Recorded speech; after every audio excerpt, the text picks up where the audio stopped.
పరిచయాలకి వెళ్ళాం. Thank you అందరూ తలలో వచ్చింది. శ్రీయేసువదనం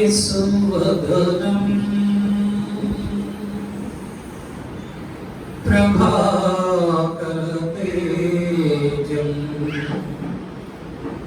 వక్షస్థలే స్వర్ణపదకం జ్వాలాగ్నినయనద్వయం కరతలే సప్తనక్షత్రం పాదాభియపరం చిమయం సర్వాంగే పరిశోధం చ కలయం కంఠేశతరంగధ్వని మహిమవస్త్ర పరివేష్టితో విజయతే ధవనాంగన రక్షామణే విజయతే ధవనాంగన రక్షామణే శ్రీయేసువదనం ప్రభాకరతేజం.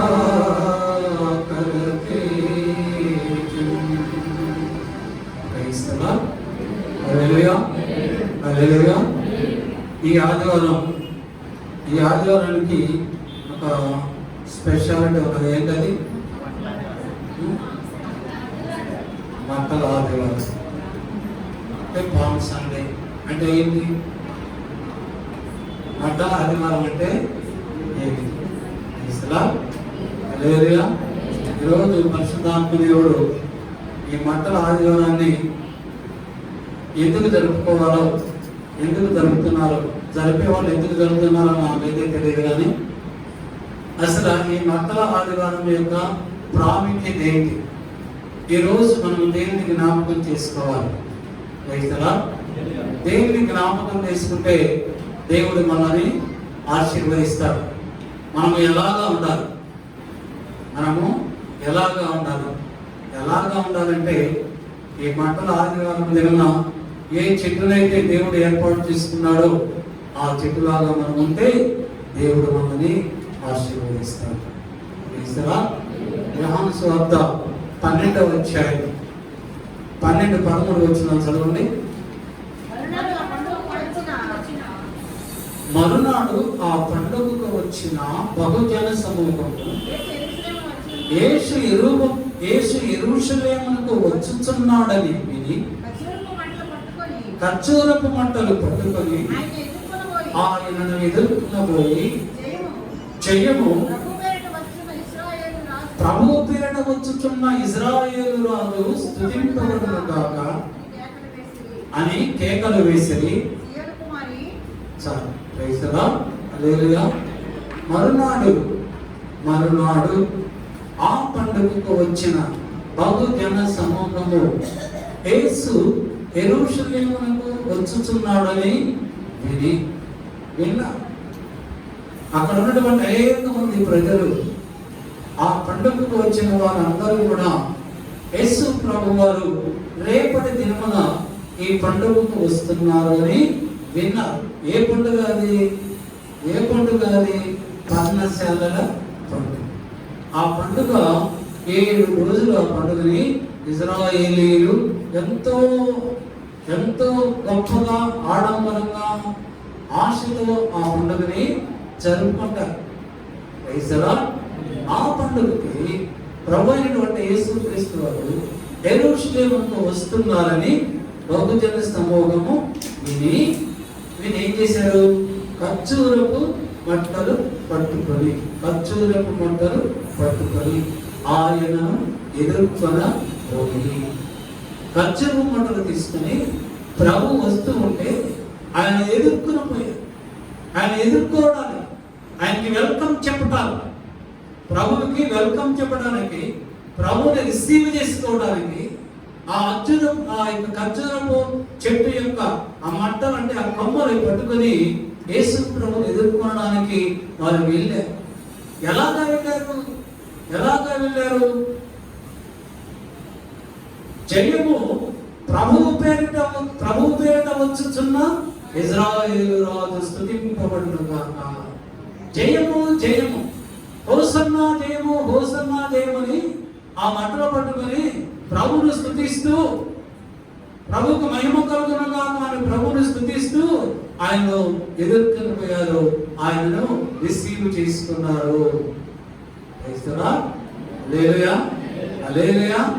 ప్రభువుని మనం ఎలాగ ఎదుర్కొని వెళ్ళాలి అంటే, ప్రభువుకి ఎలాగా వెల్కమ్ మనం చెప్పాలి అంటే, గమనించండి, ప్రభువుకి ఎలాగా మనం వెల్కమ్ చెప్పాలంటే, ప్రభుని ఎలాగా మనం రిసీవ్ చేసుకోవాలి అంటే, మనము ఖర్జూరపు చెట్టు యొక్క కొమ్మను పట్టుకొని ఆయనను రిసీవ్ చేసుకోవాలి. ఎలాగా? జయము యేసురాజునకు జయము, హోసన్నా జయము, యేసురాజునకు జయము, ఇశ్రాయేలు రాజునకు జయము, ఆయనకు స్తుతి మహిమ ఘనత కలుగును గాక అని మనము ఆయన ఎదుర్కొనబోయి ప్రభువును మనము వెల్కమ్ చేయాలి, రిసీవ్ చేసుకోవాలి. ఈ ఖర్జూరపు చెట్టుల గురించి పరిశుద్ధ గ్రంథములో చాలా చోట్ల ఈ యొక్క మాటలు రాయబడి ఉన్నాయి. దాదాపు 60 సార్లు ఈ యొక్క చెట్టుల గురించి పరిశుద్ధ గ్రంథంలో వ్రాయబడింది. అంటే ఈ యొక్క చెట్టు యొక్క ప్రాముఖ్యత ఏంటో మనందరము కూడా మనము తెలుసుకోవాలి. ఈరోజు పరిశుద్ధాత్మ దేవుడు ఈ దేవదాసుని ప్రేరేపించి ఈ యొక్క వాక్యమును మీకు చెప్పమని ప్రేరేపించారు. మీరు జాగ్రత్తగా ఆలోచించండి. ఈ చెట్టుని, అంజూరపు చెట్టుకి చాలా పేర్లు ఉన్నాయి. అవేంటంటే తమాల వృక్షము అని కూడా పిలుస్తారు. పామ్ ట్రీ అంటే పామాయిల్ చెట్టు కదా, దాన్ని కూడా పామ్ ట్రీ అని పిలుస్తారు. అలాగే సరళ వృక్షం అని పిలుస్తారు, ఈత వృక్షం అని పిలుస్తారు. ఇలాగా కొన్ని వృక్షాలు ఉన్నాయి. వీటన్నింటికి కూడా పేరు ఇంగ్లీష్ లో అయితే పామ్ ట్రీ అని అంటారు. హల్లెలూయా. ఎందుకు ప్రభువును ఊరేగించుచున్నప్పుడు ఈ ఖర్జూరపు మంటలు పట్టుకున్నారు? హల్లెలూయా. ఎందుకంటే ఈ ఖర్జూరపు చెట్టు దాని యొక్క ఆ యొక్క మంటలనండి, ఆ యొక్క కొమ్మలండి, ఏవైనా సరే జయ సూచకమునకు అవి జయానికి సూచకముగా ఉంటాయి. జయము హోసన్నా జయముని జయము చెప్పడానికి జయ సూచకముగా ఈ యొక్క ఖర్జూరపు చెట్టు యొక్క మొక్కను, ఆ యొక్క ఆకులని, ఆ కొమ్మలని ఉపయోగిస్తారు. ఆ జన సమూహం అంతా కూడా ఆ మంటలు పట్టుకొని వారు సర్వోన్నతుడైనటువంటి దేవుడు స్తుతింపబడును గాక అని జయమని స్తుతించారు. హల్లెలూయా. లేవీకాండము 23వ అధ్యాయము 40వ వచనాన్ని చదువుకుందాం. లేవీకాండము 23వ అధ్యాయము 40వ వచనం. మొదటి దినమున మీరు దబ్బ పండ్లను, ఈత మట్టలను, వంచి చెట్ల కొమ్మలను, కాలువల యొద్ద నుండి నిరవంచి చెట్లను పట్టుకొని 7 దినములు మీ దేవుడైనటువంటి యెహోవా సన్నిధిని ఉత్సహించుచుండవలెను. హల్లెలూయా. 7 రోజులు కూడా పర్ణశాల పండుగలు 7 రోజులు కూడా ఎలాగా ఉత్సహించాలి, ఎలాగా సంతోషంగా ఉండాలి, ఎలాగా ఆనందంగా ఉండాలి అంటే ఈ లోక సంబంధమైన వాటిని గురించి వ్రాయబడలేదు. కానీ ఈ లోకములో సంతోషముగా ఆనందము ఎప్పుడు కలుగుతుంది? ఈ లోకస్తులకి వారు ప్రశస్తమైన వస్త్రములు కొనుక్కున్నప్పుడు, వెండి బంగారములు కొనుక్కున్నప్పుడు, మద్యపానాసక్తులై ఉన్నప్పుడు, వాళ్ళు కామవికారయుక్తమైనటువంటి డ్యాన్సులు వేస్తున్నప్పుడు వారికి ఆనందము సంతోషము కలుగుతాయి. కానీ జీవముల దేవుని యొక్క పండుగను మనం జరుపుకునేటప్పుడు అక్కడ పరిశుద్ధ గ్రంథములో రాయబడుతుంది, దబ్బ పండ్లను, ఈత మంటలను, గొంజి చెట్ల కొమ్మలను కాలువల యొద్ద నుండి నిరవంజి చెట్లను పట్టుకొని 7 దినములు మీ దేవుడైనటువంటి యెహోవా సన్నిధిని ఉత్సహించాలి. ఆ చెట్టు యొక్క మట్టలు దేవునికి ఇష్టమైనవి. గమనించండి, ఎందుకు దేవుడు ఆ చెట్టు యొక్క మట్టను పట్టుకోమనంటే ఆ చెట్టు అంటే దేవునికి ఇష్టం. ఆ చెట్టు యొక్క మట్టలు అంటే దేవునికి ఇష్టం. హల్లెలూయా. ఈ యొక్క పామ్ ట్రీస్, ఈ ఖర్జూరపు చెట్టులు యెరికో పట్టణములో విస్తారముగా ఉంటాయి. ఎక్కడ ఉన్నాయి? యెరికో పట్టణములో విస్తారముగా ఉంటాయి. అందుకే ఆ పట్టణాన్ని the city of palm trees అని అంటారు. The city of palm trees అంటే ఏంటిది? యెరికో పట్టణము. హల్లెలూయా. న్యాయాధిపతుల గ్రంథం 1వ అధ్యాయము 16వ వచనంలో రాయబడుతుంది, మోషే మామ అయినటువంటి కెనైట్ కుమారులు యోధా వంశస్థులతో కలిసి ఖర్జూరపు చెట్ల పట్టణములో నివసించిరి. మోషే మామ ఆయన కుమారులు అందరూ కలిసి యోధా వంశస్థులతో పాటు ఈ ఖర్జూరపు చెట్ల పట్టణములో నివసించింది. ఖర్జూరపు చెట్ల పట్టణం ఏది? యెరికో పట్టణం. ఆ యెరికో పట్టణములో యోధా వారితో కలిసి నివసించారు. మీరు ఎక్కడికి వెళ్ళిపోయారంటే మీ మనసులో యెరికో పట్టణము దేవుని చేత శపించబడ్డ పట్టణము కదా, దేవుడు యెరికో పట్టణంలో ప్రజలందరూ నాశనం చేయమన్నాడు కదా. వేస్తారా? మీరు అక్కడికి వెళ్ళకండి. అది వెళ్ళిపోయింది, అది గతంలో గతించిపోయింది. ఇప్పుడు ఈ యెరికో పట్టణాన్ని ఈ సస్యశ్యామలమైనటువంటి పట్టణములో శపించబడినటువంటి ప్రజలు లేరు. ఈ పట్టణాన్ని దేవుడు ప్రేమించి దేవుని ప్రజలకు స్వాస్థ్యముగా ఇచ్చాడు.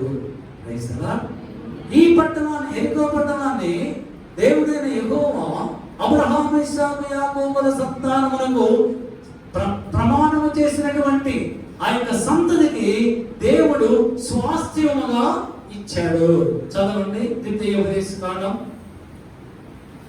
deuteronomy 34వ అధ్యాయము 3-4 వచనాలు చదువుకుందాం. 3-4 వచనాలు చదవండి. ద్వితీయోపదేశకాండం. సోయరు వరకు ఈత చెట్లు గల యెరికో లోయ చుట్టూ మైదానమును అతనికి చూపించెను. మరియు యెహోవా అతనితో ఇట్లనెను, నీ సంతానమునకు ఇచ్చేదనని అబ్రహాము, ఇస్సాకు, యాకోబులతో నేను ప్రమాణము చేసిన దేశము ఇదే. అర్థమైందా? ఎవరికి చూపించాడు? మోషేని తీసుకువెళ్ళి ఆ కొండపైకి తీసుకువెళ్ళి ఆ యెరికో పట్టణం మొత్తాన్ని చూపించి ఆ లోయలు, ఆ మైదాన ప్రాంతములన్నీ చూపిస్తే ఆ యొక్క యెరికో పట్టణంలో ఏమున్నాయి? ఈత చెట్లు, ఖర్జూరపు చెట్లు విస్తారముగా ఫలించి ఉన్నాయి. మోషే, చూడు, నా ప్రజలకు నేను ఇచ్చినటువంటి సమృద్ధి కలిగినటువంటి భూమి, సమృద్ధి కలిగినటువంటి చెట్లు, ఫలమునిచ్చేటువంటి ఈ ప్రాంతమును అంతటిని కూడా నేను అబ్రహాము, ఇస్సాకు, యాకోబుల సంతానానికి ఇస్తానని వాగ్దానం చేసినటువంటి ఆ భూమి ఇదే. అదే కనాను దేశం.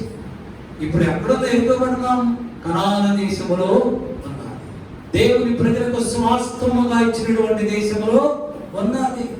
అందుకే దేవుడిని యెహోవా మోషేతో చెప్తున్నాడు, మోషే, నువ్వు చూడు, ఈ ప్రదేశంలో నువ్వు ప్రవేశించలేవు, నువ్వు చూడు, నేను మీ పితరులైన అబ్రహాము, ఇస్సాకు, యాకోబుల సంతానానికి ఇస్తానని వాగ్దానం చేసినటువంటి దేశము ఇదే. ఇది ఫలవంతమైనటువంటి దేశము. ఈ దేశము సస్యశ్యామలముగా ఉండాలి. ఈ దేశంలో నా ప్రజలు సమాధానముతో, సమృద్ధితో, ఆశీర్వాదముతో ఉంటారు. నేను నా ప్రజలకు నేను తోడై ఉంటాను. ఇది నా ప్రజలకు ఇచ్చినటువంటి వాగ్దాన దేశము. హల్లెలూయా, హల్లెలూయా. చూడండి, దేవుడు తన ప్రజలకు వాగ్దానం చేసినటువంటి దేశంలో ఏ చెట్లు ఉన్నాయి?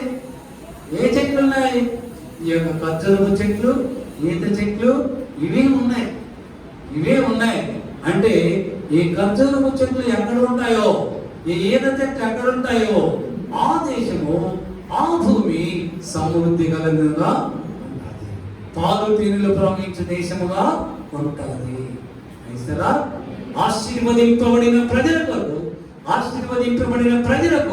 ఆశీర్వదింపబడినటువంటి చెట్లు కలిగినటువంటి ఆ ప్రాంతాన్ని దేవుడు ఇచ్చాడు. అందుకే ఆ చెట్టుని దేవుడు ఏర్పాటు చేసుకున్నాడు. అది వాగ్దాన దేశంలో ఉన్నది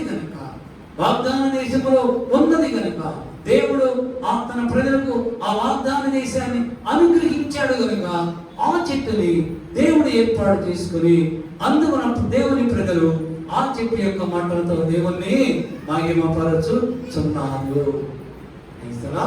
హల్లెలూయా, హల్లెలూయా, హల్లెలూయా. హెబ్రీ భాషలో ఖర్జూరపు చెట్టు అంటే సౌందర్యము అని అర్థం.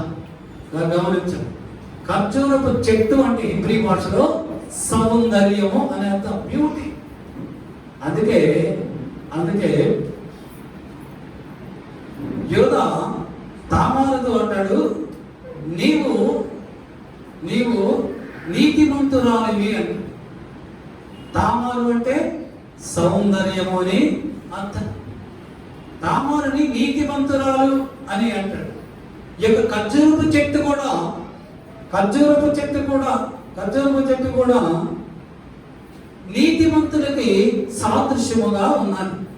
చదవండి, దావీదు రాసినటువంటి కీర్తన 92వ కీర్తన 12 నుంచి 15 వరకు చదువుకుందాం. నీతిమంతులు ఖర్జూర వృక్షము వలె మొవ్వవేయుదురు, లెబానోను వీధి దేవదారు వృక్షము వలె వారు ఎదుగుదురు. యెహోవా మందిరములో నాటబడిన వారై వారు మన దేవుని ఆవరణములలో వర్ధిల్లుదురు. నీతిమంతులు ఎలాగా ఉంటారు? ఖర్జూరపు వృక్షము వలె మొవ్వ వేస్తాడు.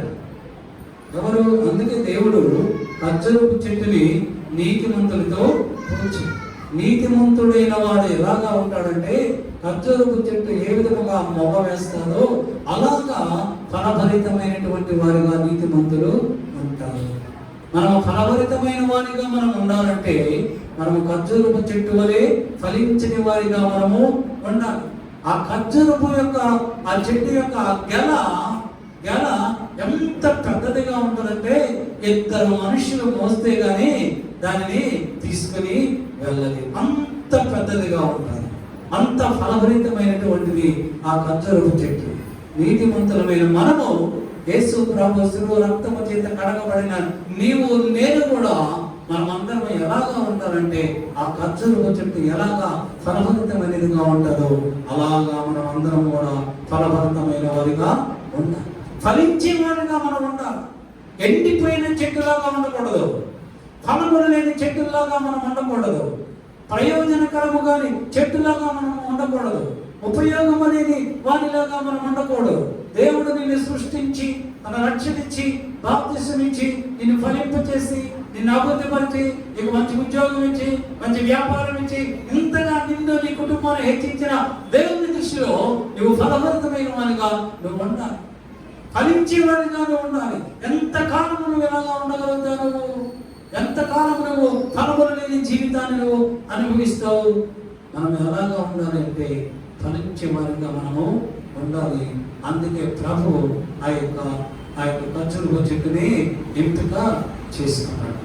ఆదికాండ 38వ అధ్యాయం 26వ వచనంలో యాకోబు కుమారుడైన యోధ అంటున్నాడు, తన కోడలైన తామారుని గురించి, నీవు నాకంటే నీతిమంతురాలివి, నీవు నాకంటే నీతిమంతురాలివి అని తామారు గురించి యోధ సాక్ష్యము చెప్తాడు. మన ప్రభు కూడా నీతిమంతుడే, మన ప్రభు కూడా పరిశుద్ధుడే. కనుక పరిశుద్ధుడైన ప్రభువు, నీతిమంతుడైన ప్రభువు తనకు సాదృశ్యముగా ఆ యొక్క ఖర్జూరపు చెట్టుని ఎంపిక చేసుకున్నాడు. దాని మట్టలని ఎంపిక చేసుకున్నాడు. వాటిని ఉపయోగించి దేవుని ప్రజలు హోసన్న జయము జయము అని ప్రభువుని మహింపరిచారు. ప్రభుకి వెల్కమ్ చెప్పారు. తమ హృదయములోనికి ప్రభుని ఆహ్వానించారు. తన దేశంలోనికి ప్రభుని ఆహ్వానించారు. తమ పట్టణంలోనికి ప్రభుని ఆహ్వానించారు. తమ గ్రామంలోనికి ప్రభుని ఆహ్వానించారు. జకర్యా గ్రంథం 9వ అధ్యాయం 9వ వచనం చదువుకుందాం. జకర్యా గ్రంథం 9వ అధ్యాయం 9వ వచనం.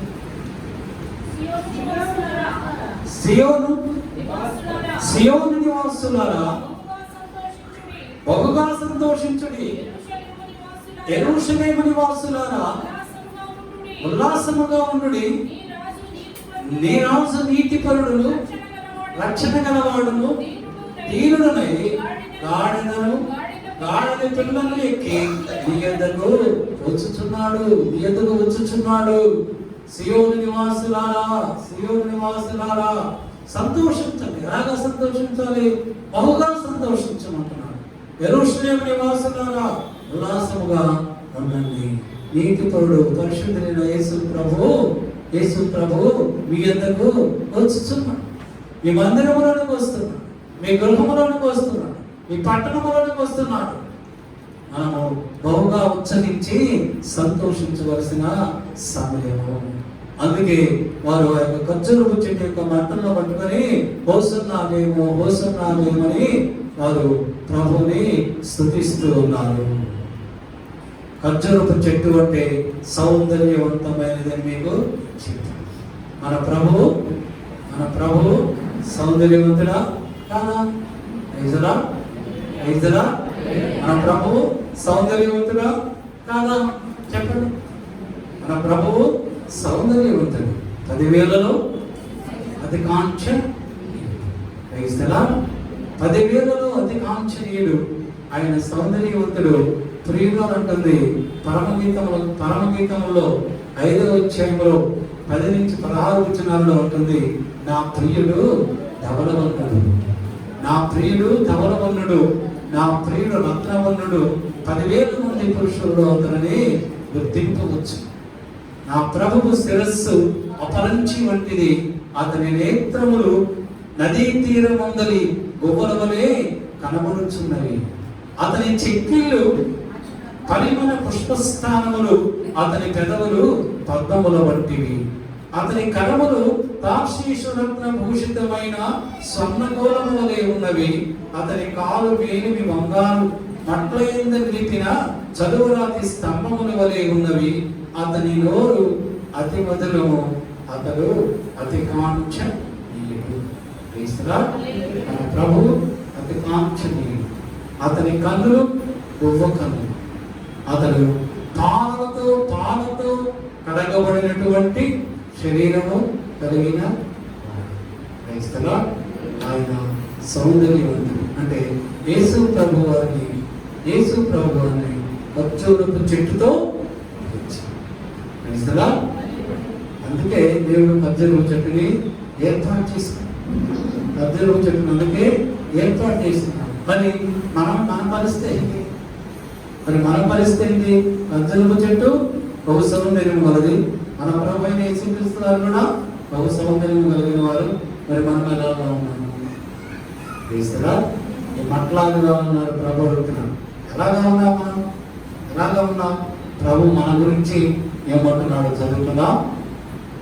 పరమగీతములు 7వ అధ్యాయము 7వ వచనాన్ని చదువు. 1వ అధ్యాయము 15వ వచనం చదువు. పరమగీతములు ప్రియులారా నీవు సుందరివి, నీ కన్నులు అవ్వకండు. చాలు. ప్రభు ఏమంటున్నాడు? ప్రియురాలతో ఏమంటున్నాడు? ప్రియురాలు అంటే నీవు, నేను, మనమే, సంఘమే. మన ప్రియుడెవరు? మన ప్రభు అయినటువంటి యేసుక్రీస్తు. ప్రియుడైనటువంటి యేసుక్రీస్తు వారు ప్రియురాలైనటువంటి సంఘంతో అంటున్నాడు, ప్రియురాలా నీవు సుందరివి, నీవు సుందరివి, నీ కన్నులు గొప్ప కన్నులు. మరి మన ప్రభు కన్ను ఎటువంటి ఏం చదువుతున్నామా? మన ప్రభు కన్ను కూడా గొప్ప కన్నులే. మన తండ్రి ఎలాగా ఉంటాడో మనం కూడా అలాగనే ఉంటాం. తల్లిదండ్రులు ఎలాగా ఉంటారో బిడ్డలు కూడా అలాగనే ఉంటారు. మన తండ్రి సౌందర్యవంతుడైతే మనం కూడా సౌందర్యవంతులమే. మన తండ్రి కళ్ళు గొప్ప కళ్ళు అయితే మన కళ్ళు కూడా గొప్ప కళ్ళే. మన తండ్రిని బట్టి మనము అతిశయించాలి. మన తండ్రిని బట్టి మనము అతిశయించాలి. మన తండ్రి సౌందర్యవంతుడు, మనము సౌందర్యవంతులము. మనము ధ్యానిస్తున్నటువంటి అంజూరపు ఆ యొక్క ఖర్జూరపు చెట్టు కూడా సౌందర్యము కలది. ఇప్పుడు చదవండి 7వ అధ్యాయం పరమగీతములు 7వ అధ్యాయము 7వ వచనం. నీవు తాళవృక్షమంత తిన్నని దానవు. నీవు తాళవృక్షమంతా తిన్నని దానవు అంటే అంటే ఖర్జూరపు చెట్టు ఎలాగా ఉంటుంది? తిన్నగా స్ట్రైట్ గా ఉంటాడు. చూడండి, ఏది చెట్టు కానీ, తాటి చెట్టు కానీ, ఖర్జూరపు చెట్టు కానీ ఇవన్నీ ఎలాగా ఉంటాయి? తిన్నగా ఉంటాయి. వంకరగా ఉంటాయా? వంకరగా ఉండవు. తిన్నగా అవి ఉంటాయి.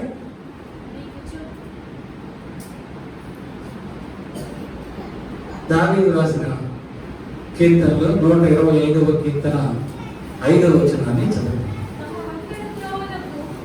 తమ వంకర త్రోవలను తొలగిపోవు వారిని పాపము చేయు వారితో కూడా యెహోవా పొందుతాడు. ఖర్జూరపు చెట్టు తిన్నగా ఉండదు, అది వంకరగా ఉండదు. వంకరగా ఎవరుంటారు? వంకర మార్గంలో ఎవరు వెళ్తారు? పాపులు వెళ్తారు. వంకర మార్గం అంటే పాపముతో కూడినటువంటి మార్గం, పరిశుద్ధమైనటువంటి మార్గము కాదు. పరిశుద్ధులైతే పరిశుద్ధుల మార్గంలో నడుస్తారు. యోహాను సువార్త 14వ అధ్యాయం 6వ వచనంలో ప్రభు అంటున్నాను, నేనే మార్గమును సత్యమును జీవమును అన్నారు. ప్రభు మార్గంలో నడుస్తారు. స్ట్రైట్ గా వెళ్ళేవాళ్ళు, వంకరగా వెళ్ళేవాళ్ళు పాపము మార్గంలో నడుస్తారు. వారి జీవితం అంతా కూడా వంకర టింకరగానే ఉంటుంది.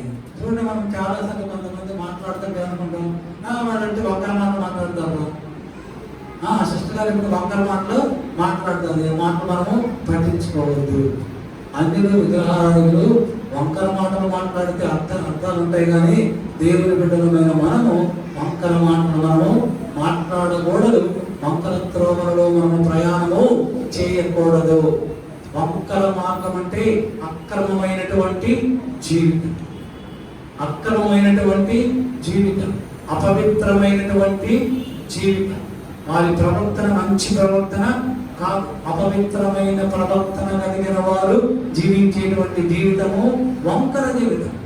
అయితే సామెతల గ్రంథం 2వ అధ్యాయము 15వ వచనం రాయబడుతుంది, వారు నడుచుకుని త్రోవలు వంకరవి, వారు గుట్టిగా. వారి మాటలు కూడా మోసకరమైనటువంటి మాటలు వారు మాట్లాడతారు. అసభ్యకరమైనటువంటి మాటలు వారు మాట్లాడతారు. మోసంతో పైకి ఒక రకంగా మాట్లాడతారు, లోపల మరొక రకంగా ఆలోచిస్తారు. కుటిలమైనటువంటి ప్రవర్తన కలిగిన వారిని కుటిల వర్తనలు అని అంటారు. హల్లెలూయా. యెషయా గ్రంథం 59వ అధ్యాయము 8వ వచనాన్ని చదువుకున్నాం.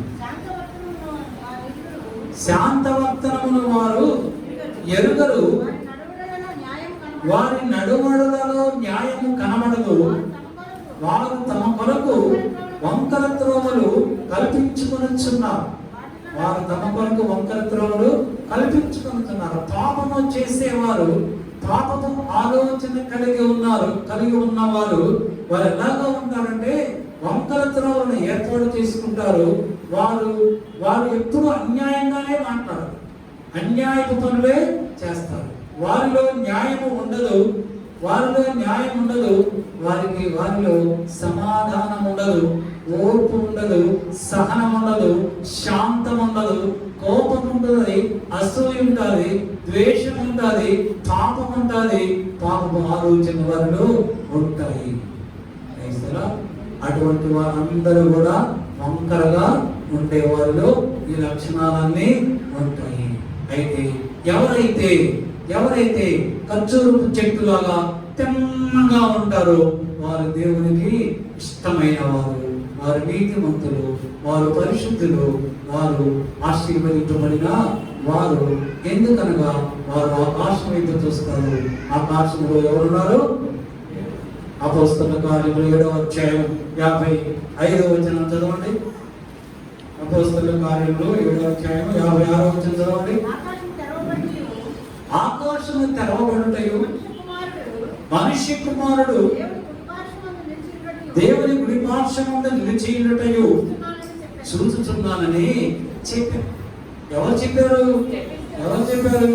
స్టెఫెన్ చెప్తున్నాడు. స్టెఫెను ఏ పరిస్థితుల్లో ఉంది ఈ మాటలు మాట్లాడుతున్నాడు?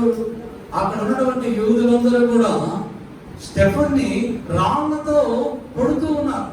రాళ్లతో కొడుతూ ఉన్నప్పుడు స్టెఫెన్ శరీరంలో నుండి రక్తము కారిపోతూ ఉన్నది. స్టెఫెన్ ఎంతో బాధపడుతూ ఉన్నాడు. కానీ వారు రాళ్లతో కొట్టడాన్ని స్టెఫెన్ చూడలేదు.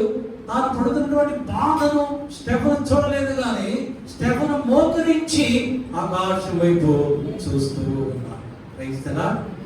బాధలో, కష్టములో, ఇరుకులో, ఇబ్బందులలో, అవమానాలలో అవన్నీ మనుషులకు వస్తాయి. అయినప్పటికీ అంత బాధ అనుభవిస్తున్నా కూడా మనుషుల వైపు చూడకుండా ఆకాశం వైపు చూస్తున్నాడు. ఎందుకంటే ఆకాశమందునటువంటి నజరేయుడైనటువంటి యేసు తండ్రి కుడి పార్శ్వము నుండి దిక్కున లేచి స్టెఫెన్ని చూస్తూ ఉన్నాడు. ఆకాశము తెరవబడింది. స్టెఫెన్ యొక్క మనోనేత్రములు వెలిగించబడ్డాయి. స్టెఫెన్ ఆకాశం వైపు చూస్తున్నప్పుడు ఆ నలువ సింహాసనాసనుడైనటువంటి యేసు ప్రభు సింహాసనం మీద నుండి దిక్కున లేచి స్టెఫెన్ చూస్తూ ఆనందిస్తూ ఉన్నాడు. అంటున్నాడు, ఈ మనుషులు నన్ను రాళ్లతో కొడుతున్నారు, ప్రభువా వీళ్ళు ఏం చేస్తున్నారో వీళ్ళకి తెలియదు, వీళ్ళని క్షమించండి అని ప్రభు స్టెఫెన్ యొక్క ఆత్మ ప్రభు దగ్గరకు వెళ్ళిపోయింది. శరీరం ఈ లోకంలో విడవబడింది. మన కష్ట సమయాల్లో, మన బాధల్లో, మన వ్యాధుల్లో మనము మన ప్రభు వైపు లోకాన్ని చూడకండి, లోకస్తులను చూడకండి, వాళ్ళు ఇచ్చే ఆలోచన కొరకు కనిపెట్టకండి. ప్రభు ఆలోచన కొరకు కనిపెట్టండి. ప్రభు ఏం చెప్తే అది మనం చేయాలి. అప్పుడు దేవుడు నిన్ను, నన్ను, మనందరిని కూడా స్వస్థపరుస్తాడు, బాగు చేస్తాడు, మన బాధలో నుంచి విడిపిస్తాడు. మనకు ఎవరన్నా అప్పు ఉన్నారనుకో, అప్పుంటే రోజు వాడి దగ్గరికి వెళ్ళి ఆ అప్పుడి వస్తున్న దగ్గరికి వెళ్ళి గొడవ పడితే డబ్బులు వస్తాయా? రావు. డబ్బులు రావు. ఎన్ని వేలైనా, ఎన్ని లక్షలైనా మనం వాళ్ళ ఇంటికి వెళ్ళి అక్కడ వాళ్ళని అల్లరి చేసి మన వీధిలో పెట్టి మనం గొడవ చేస్తే మన డబ్బులు మనకి రావు. ఎప్పుడు వస్తాయి? ప్రభు సన్నిధిలో మోకరించి ప్రార్థన చేసి కన్నీరు కాడిస్తే దేవుడు వానికి ఇవ్వగలిగినటువంటి స్తోమత లేకపోయినా, కొంతమందికి అప్పు చేస్తారు, ఇవ్వాలనిపిస్తారు, వారికి ఇవ్వాలనే ఉంటారు, కానీ ఇవ్వడానికి వాళ్ళ దగ్గర ఉంటారు. మనకే డబ్బులు కావు, మనకి చాలా అవసరం, వాళ్ళకి ఇవ్వాలనే ఉంది, కానీ ఇవ్వలేదు. ఎందుకు? వాళ్ళ దగ్గర డబ్బులు లేవు. మన దగ్గర గొడవ చేసి ఇస్తారా? ఎవరు? వాళ్ళతో మనం కూడా అందరి పాల్గొంటాం. అందుకని మనం ఏం చేయాలి? ప్రభు సన్నిధిలో మోకరించి, ప్రభువా ఫలానా వారు మన డబ్బులు ఇవ్వాలి, వాళ్ళకి డబ్బులు వచ్చేటట్టు చెయ్యి, వాళ్ళ ముందు ఆశీర్వదించి వాళ్ళకి డబ్బులు వచ్చేటట్టు చెయ్యి. ఆ తర్వాత మా డబ్బులు మాకు ఇప్పించు ప్రభువా అని కన్నీటితో ప్రభు సన్నిధిలో ప్రార్థన చేస్తే దేవుడు ఆ కుటుంబాన్ని ఆశీర్వదించి వాళ్ళకి రావాల్సిన డబ్బులు ప్రభు వాళ్ళకి రప్పిస్తాడు. వాళ్ళు వచ్చి మన డబ్బులు మనకి వాళ్ళు ఇస్తారు. ప్రభు సన్నిధిలో మనం ప్రార్థన చేసి కనిపెట్టాలి. స్టెఫెను కూడా మనుషులను చూడలేదు, దేవుడిని చూస్తే దేవుడు కనిపించాడు. మన అవసరం నిమిత్తము, మన ఇబ్బందుల నిమిత్తము మన ప్రభు వైపు చూస్తే అవకాశమైనటువంటి దేవుడు మన ప్రార్థన ఆలకించి మనకు వచ్చినటువంటి వ్యాధి కానీ ఆ అవస్థలు కానీ సంపూర్ణంగా తీసివేస్తాడు. అపోస్తలుడైన పౌలు అంటున్నాడు కొలస్సీయులకు రాసినటువంటి పత్రిక 3వ అధ్యాయం 1-2 వచనాలు. కొలస్సీయులకు రాసినటువంటి పత్రిక,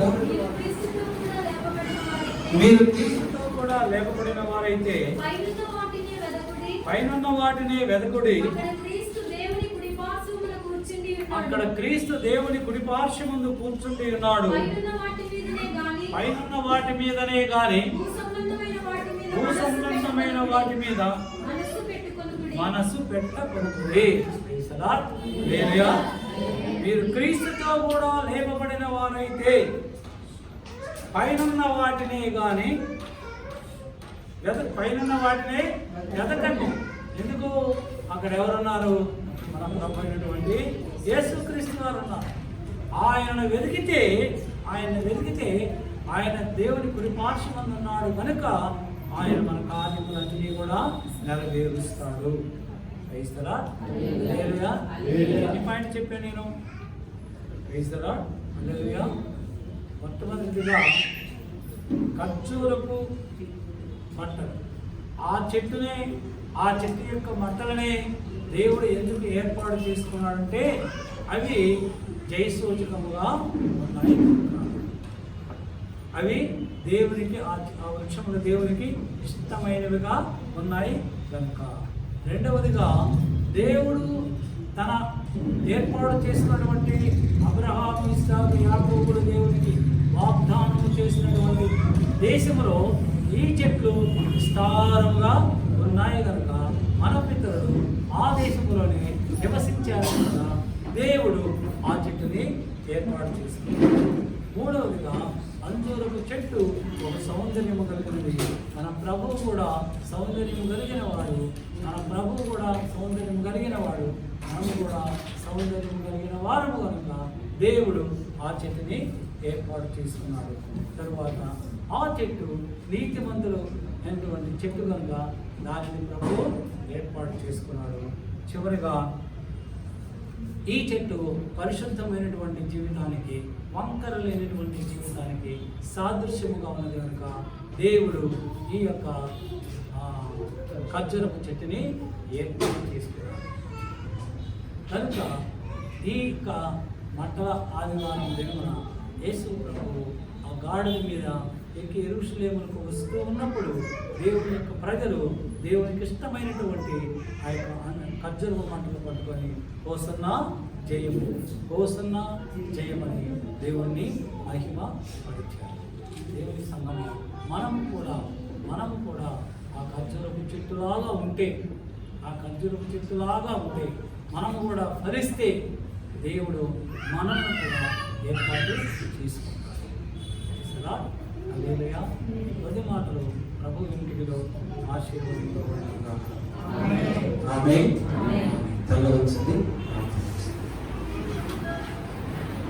కృపాసత్య సంపూర్ణుడు సర్వలోకానికి మహాపరిశుద్ధుడు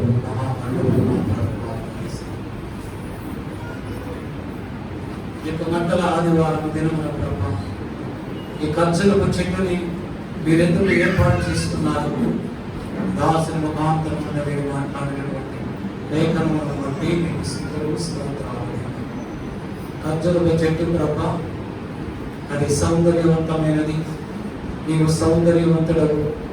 వాగ్దాన దేశంలో నీ ప్రజలను ప్రేమించి ఆ ఖర్జూరపు వృక్షములను ఒక ఫలింపజేసేటువంటి వృక్షములుగా ఈ ప్రజలకు నేను ఏర్పాటు చేసేదైనా మా పెద్దలైనటువంటి మోషే మామగారు యోధా వారందరూ ప్రభ ఆ యొక్క పట్టణములు నివసించినట్లుగా, వాటి మధ్యలో నివసించినట్లుగా, వాటి ఫలములు అనుభవించినట్లుగా నువ్వు మాట్లాడావు. నీకు స్తోత్రాలు దేవా.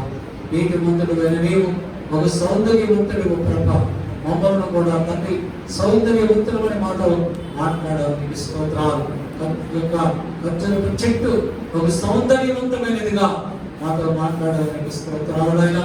అలానే ఖర్జూరపు చెట్టు ఏ విధముగా ఎటువంటి వంకర్లు లేకుండా నిటారుగా ఆకాశం వైపు చూస్తూ ఉంటారో మేము కూడా ప్రభ ఆకాశం వైపు చూస్తూ ఎదగాలని ప్రభ మాతో మాట్లాడావు తండ్రి. ఆకాశం ముందు సింహాసనాశీనుడమైన నీవున్నావు. ఎవరైతే తండ్రి నీ వైపు చూస్తూ జీవిస్తారు, నీ వైపు చూస్తూ నివసిస్తారు, వారు మాత్రమే ఆశీర్వదింపబడతారు. నాయన లోకం వైపు చూసిన, వంకర త్రోవలు నడిచిన, పాతుల మార్గములు నడిచిన, అపహాసకులు నడిచే మార్గములు నడిచిన ఆశీర్వాదములు దీవెనలు మాకుండవని ప్రభ ఆ చెట్టులాగా తండ్రి ఏ విధముగా నీ వైపు చూస్తూ ఎదుగుతూ ఉన్నారో మేము కూడా ప్రభ నీ సింహాసనం వైపు చూస్తూ ఎదగాలని మీరు మాతో మాట్లాడారు. నేను వాక్యములు నా హృదయంలో భద్రపరుచుకొని ఆ వాక్యములు కారణం జీవించేటువంటి శ్రేష్టమైనటువంటి కృప నాకు అందరికీ మీరు అనుగ్రహించి వేరే సకల ఘనత మహిమ ప్రభావం పొందుకునమని యేసుక్రీస్తు పరిశుద్ధ నామమును బట్టి అడుగుతూ వేడుకొనుచు పొందుకొని ఉన్నాం మా పరలోకపు పరమ తండ్రి. ఆమేన్, ఆమేన్, ఆమేన్. మన పరమ తండ్రి దేవుని ప్రేమయు మన ప్రభువు రక్షకుడైన యేసుక్రీస్తు వారి యొక్క కృపా రక్షణ పరిశుద్ధాత్మ దేవుని కన్యకుని సహవాసము సన్నిధి మూడు వచ్చినటువంటి సంఘ బిడ్డలందరికీ వాక్యమును ప్రకటించిన దైవజన వారి కుటుంబాలకు ఇంకా రాలేని సంఘ బిడ్డలందరికీ యూట్యూబ్ ద్వారా వాక్యం నిర్మించిన వారందరికీ లోకములో ఉన్న సకల పరిశుద్ధులకు ఇప్పుడు ప్రభు రాకడ పర్యంతం సదాకాలము తోడైండును గాక. ఆమేన్, ఆమేన్, ఆమేన్. హల్లెలూయా, హల్లెలూయా, హల్లెలూయా, హల్లెలూయా. Praise the lord.